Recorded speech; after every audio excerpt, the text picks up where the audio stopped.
இல்லை, உங்களுடைய அரசியல் நலன்களுக்காகவே சொல்கிறேன்.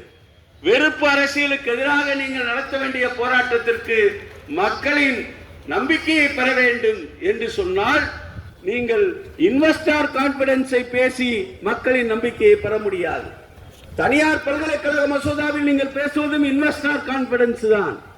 அங்கே டீச்சர்ஸ் கான்பிடன்ஸை பற்றி நீங்கள் பேசவில்லை.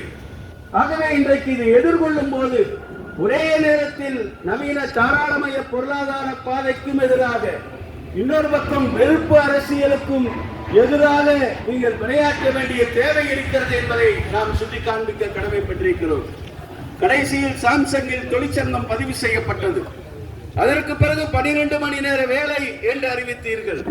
அங்கேயும் உங்களுக்கு முதலீட்டாளர் நம்பிக்கை தான் முன்னுக்கு வந்தது, தொழிலாளர் நம்பிக்கை முன்னுக்கு வரவில்லை.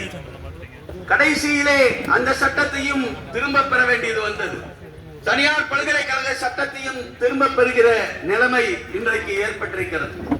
ஆகவே இன்றைக்கு வெறுப்பு அரசியலுக்கு எதிராக தமிழக மக்களை திரட்ட வேண்டும் என்று நீங்கள் உளப்பூர்வமாக நினைத்தால், யாரெல்லாம் இன்றைக்கு களத்துக்கு வந்து நியாயமான போராட்டங்களை நடத்துகிறார்களோ, யாருடைய குரல்கள் எல்லாம்